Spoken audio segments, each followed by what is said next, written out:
আসসালামু আলাইকুম। চতুর্থ শ্রেণীর গণিত বই নিয়ে ধারাবাহিকভাবে আলোচনা করছিলাম। তার ধারাবাহিকতা 120 নম্বর পৃষ্ঠাটি নিয়ে এখন তোমাদের সাথে আলোচনা করব। নিজে করি।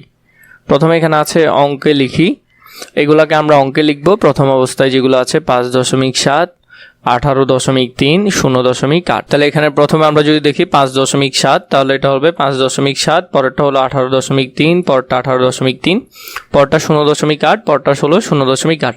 এভাবে করে তোমরা প্রথম যেটা আছে এটার আনসারগুলো ধারাবাহিকভাবে লিখে ফেলতে পারবে। পরবর্তীতে আছে কথায় লিখে 1.4, 17.6, 0.9, এগুলো আমরা কথায় লিখবো। তাহলে প্রথমটা যদি লিখো 1.4, তাহলে কথায় লেখা হলো 17.6, 17.6 কথায় লিখলে 0.9, 0.9।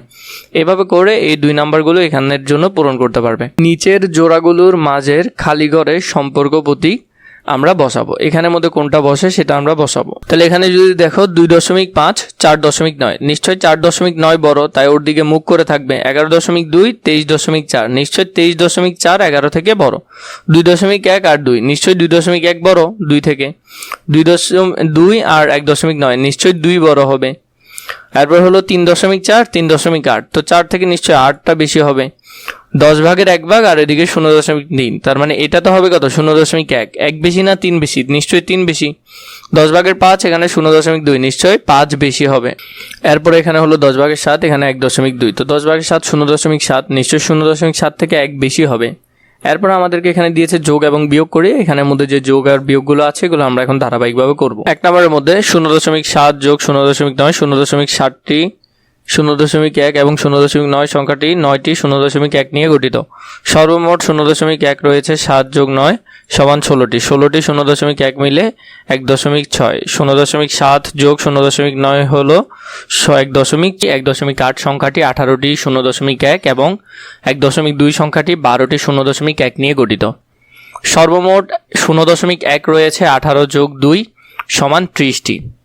30টি 0.1 মিলে হয় 3.0। তার মানে 1.8 যোগ 1.2 সমান 3.0। 3 নম্বরে 2.5 আর 1.7। 2.5 মানে 25টি 0.1, 1.7 মানে 17টি 0.1 নিয়ে গঠিত। সর্বমোট 0.1 রয়েছে। 15 যোগ 17 সমান 42টি। 42টি 0.1 মিলে হয় 42। 2.5 যোগ 1.7 সমান 4.2। 4 নাম্বার 3 যোগ 4.6। 3 সংখ্যাটি 30টি 0.1 এবং 4.6 46টি 0.1 নিয়ে গঠিত। তাহলে সর্বমোট 30 যোগ 46 মানে 76টি। তার মানে 76টি 0.1 মিলে গঠিত হয় 7.6। সুতরাং 3 যোগ 4.6 সমান 76টি। 5 নাম্বার 0.9 বিয়োগ 0.4।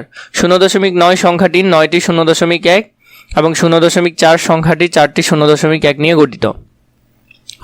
9টি 0.1 বিয়োগ 4টি 0.1, এতএব পার্থক্যটি হলো 9 বিয়োগ 4 সমান 5, অর্থাৎ 5টি 0.1।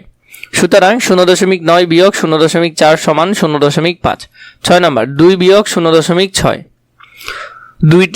2 সংখ্যাটি 20টি 0.1 এবং 0.6 সংখ্যাটি 6টি 0.1 নিয়ে গঠিত। 20টি 0.1 বিয়োগ 6টি 0.1, এতএব পার্থক্যটি হলো 20 বিয়োগ 6 সমান 14, অর্থাৎ 14টি 0.1। সুতরাং 2 বিয়োগ 0.6 সমান 1.4। 7 5 বিয়োগ 3.8। 5টি সমান 50টি 0.1। 3.8 সংখ্যাটি 38টি 0.1 নিয়ে গঠিত। 50টি 0.1 বিয়োগ 38টি 0.1, এতএব পার্থক্য হলো 50 বিয়োগ 38 সমান 12, অর্থাৎ 12টি 0.1। সুতরাং 5 বিয়োগ 3.8 সমান 1.2। তাহলে আমরা যদি 8 নাম্বারটা দেখি 7.6 বিয়োগ 2.6।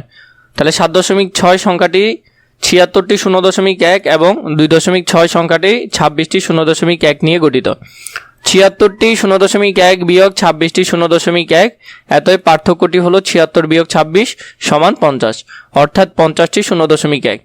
সুতরাং 7.6 বিয়োগ 2.6 সমান 50 বা 5 এরপরে যদি আমরা 5 নম্বরে দেখি উপরের নিচে যোগ করি, এই উপরের নিচে যোগগুলো আমরা করবো, এগুলো খুবই সোজা। প্রথমে দেখো 7 আর 8, 7 আর 8 যোগ করলে 15, 15 5, হাতে আছে 1, এই একটা পরটার সাথে যোগ হবে, 3 আর 1 4, 4 আর 2 6, তার মানে দশমিক এক ঘর আগে ছিল, এক ঘর আগে বসে গেছে।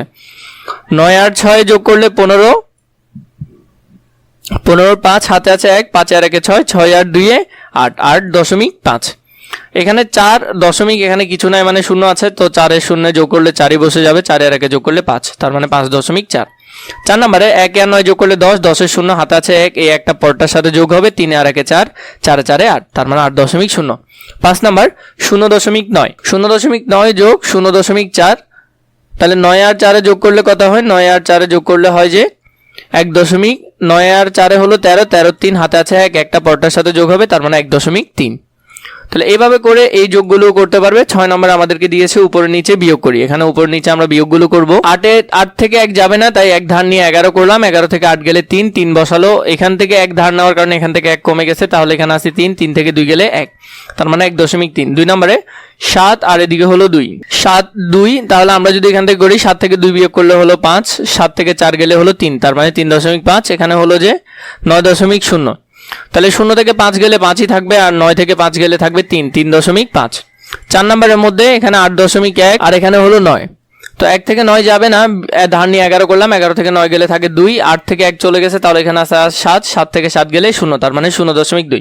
0.7 বিয়োগ 0.7 গেলে কি থাকবে? 0 থাকবে। আমরা জানি যোগ বিয়োগ করলে কি থাকে? 0 থাকে। 7 নাম্বার সঞ্জয়ের বাড়ি বিদ্যালয় থেকে 3.1 কিলোমিটার পশ্চিমে অবস্থিত, শম্পার বাড়ি বিদ্যালয় থেকে 2 কিলোমিটার পূর্বে অবস্থিত। তাহলে সঞ্জয়ের বাড়ি, বিদ্যালয় এবং শম্পার বাড়ি, আমরা এখান থেকে এই দুইটা প্রশ্নের উত্তর লিখব। সঞ্জয়ের বাড়ি থেকে শম্পার বাড়ির দূরত্ব, সঞ্জয়ের বাড়ি হলো এখানে আর শম্পার বাড়ি হলো এখানে। বিদ্যালয় থেকে ওর বাড়ির দূরত্ব এতটুকু, বিদ্যালয় থেকে ওর বাড়ির দূরত্ব এতটুকু, তো দুইটা জায়গা যদি আমরা যোগ করে দিই তাহলে আমরা প্রথমটার উত্তর পাবো। 1 নম্বরে সঞ্জয়ের বাড়ি থেকে শম্পার বাড়ির দূরত্ব 3.1 যোগ 2 কিলোমিটার সমান সমান 5.1 কিলোমিটার। উত্তর হলো 3.1 আর 2.0, যদি যোগ করো 0 আর 1 যোগ করলে 1 হবে, আর 3 আর 2 যোগ করলে 5, তাহলে এখানে দূরত্ব হবে 5.1 কিলোমিটার। পরবর্তী প্রশ্ন আমাদেরকে বলেছে বিদ্যালয় থেকে সঞ্জয়ের বাড়ির দূরত্ব শম্পার বাড়ির দূরত্ব অপেক্ষা কত কিলোমিটার বেশি। তাহলে এটা থেকে আমরা এটা বিয়োগ করে দিব, বিয়োগ করলে পাবো বিদ্যালয় থেকে সঞ্জয়ের বাড়ি শম্পার বাড়ির দূরত্ব অপেক্ষায় বেশি, 3.1 বিয়োগ 2, 3.1 থেকে 2 বিয়োগ করলে 0, 1 বিয়োগ করলে 1 থেকে যাবে, আর 3 থেকে 2 গেলে আর থাকে 1, তার মানে 1.1 কিলোমিটার বেশি। তাহলে এইভাবে করে এই দুইটা প্রশ্নের উত্তর তোমরা ধারাবাহিকভাবে এখানে লিখে ফেলতে পারবে। পরবর্তীতে অন্যান্য অনুশীলন প্রয়োজন হলে নিশ্চয়ই কমেন্ট করে জানাবে।